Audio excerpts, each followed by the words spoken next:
What's up, guys? It's Coach Grant with First Down Training. And today we're going to be breaking down 3 of the most essential wide receiver route running tips that you guys can learn. The first thing we're going to be talking about is why wide receivers should not drag on their cuts and how they can avoid dragging on their cuts. Then we're going to talk about how you guys can get a more explosive press release but still maintain your ability to sell the route. And then we're going to talk about how you can improve your route running IQ by knowing how to attack a DB's leverage correctly in the right situations to do so. So I hope this helps you guys out. But also, fellas, if you're a wide receiver and you want to come get some work in with us this offseason, we are traveling out to 5 more states for 2-day-long quarterback and wide receiver training camps. So we're going to be coming out to Columbus, Ohio, then Chicago, Illinois, Dallas, Texas after that, Nashville, Tennessee, and we're finishing off the tour in Los Angeles, California. So if you guys are local to one of those 5 states, you want to travel out, get some work in with us, check out that very first link in the description below for more details. It's 2 whole days, 4 hours each day, so a ton of training and a ton of reps for you guys in a small group setting. So very first link below. Let's get started with this video. So now, first things first, like I said, why do wide receivers not want to drag on their cuts? So many wide receivers, what they do is they'll get to a break point, like whether they're running like a post route, whether they're running a comeback, whether it's a situation like this where it's a diamond release slant where you're pushing vertical outside, they'll reach out for their cut with the cut leg.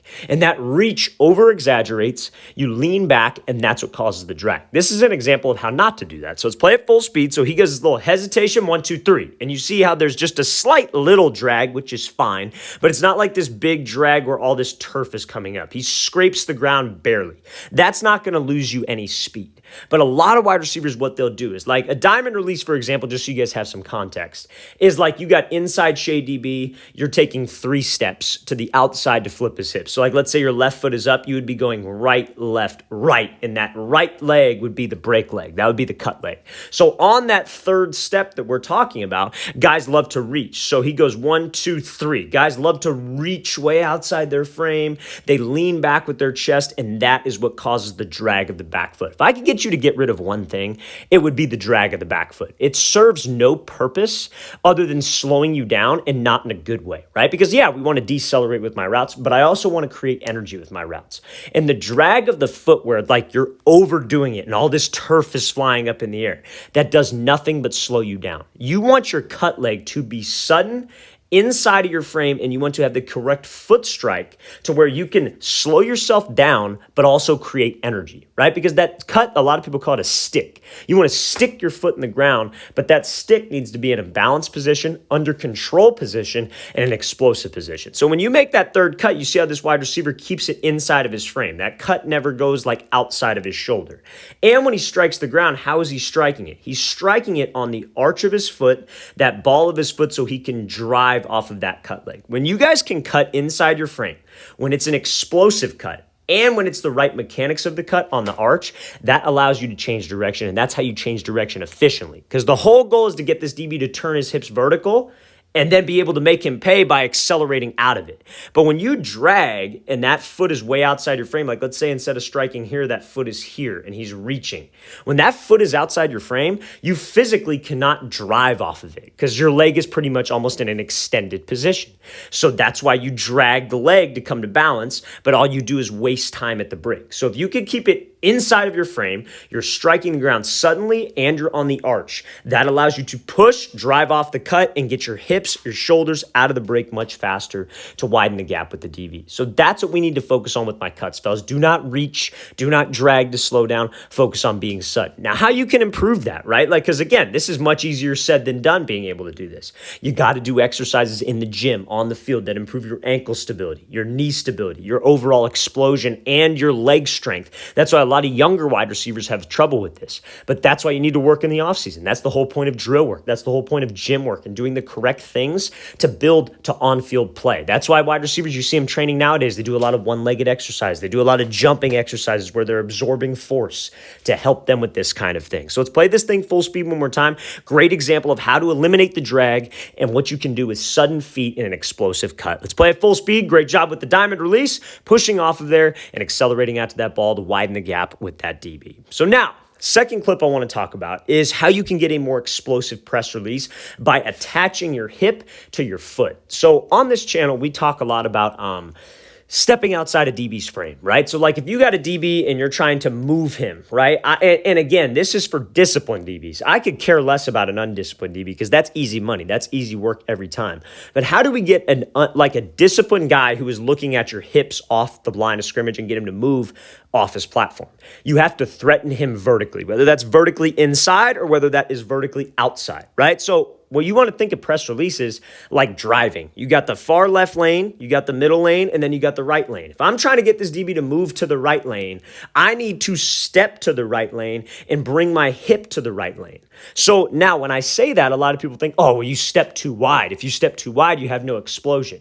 Not if you bring your hip with the foot. So let's play this release full speed. So this is like a double up where he throws to the outside, gets the DB to jump, and he's running this slant. So he's doing a 1-2, right? He's doing an inside move and then an outside move. Now, when you guys make any kind of move, it doesn't even have to be a double up. It could be a single jab to the inside and you take an outside release. It could be a wide step with the outside foot and you take an inside release. You have to bring your hip with the foot because you see how wide he steps and you see how much he's threatening him vertical. If your body were to stay to the inside, that foot would be outside of your frame.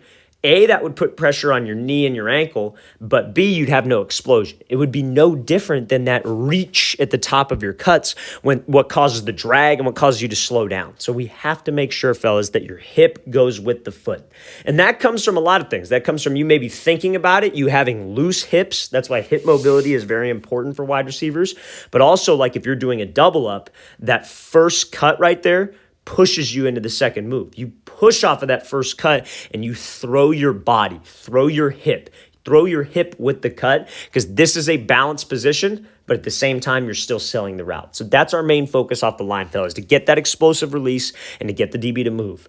I have to sell it. I have to go outside of his frame. This is outside of his frame, but stay within my frame by bringing my hip with my foot. Let's play this thing again, full speed one more time. Great release here by Lawrence Kager. Great job getting that DB off the platform, and that's how you guys can get a more explosive press release. Okay, so now let's talk about attacking leverage in DBs who are in like off-man coverage. So a lot of times wide receivers have this like misconception about off-man coverage that every single time, no matter what route it is, you have to stem the DB. So like what that means is that you like instead of just like running a regular post route and you would end up running right into him, you have to like, oh, I got to stem inside. I got to attack his inside shoulder or his midline because that's going to make me even with him and he is going to back up. We have to understand DB's leverage to be a great route runner and to improve my route running IQ.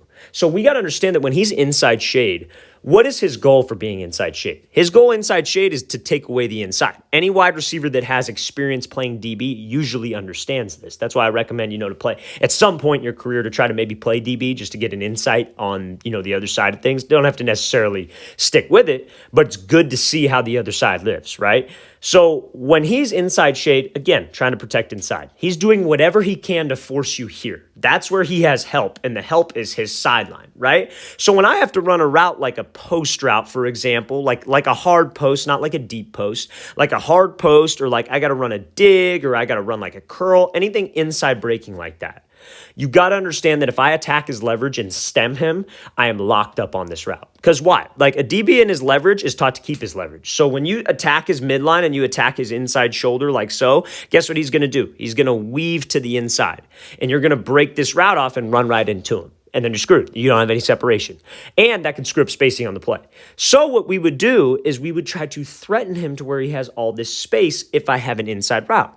I want to attack his outside shoulder. So we attack his outside shoulder to get him to force his hip flip so he thinks it's a fade because at one point or another, a DB always will think it's a fade. At one point, there's always a point where he commits to it. And it depends on how disciplined he is, number one, but also it depends on how well I sell the route. So let's play this thing full speed. So this is a post route. So he comes off the line, tempo change, but you see at one point that DB eventually will commit to this thing.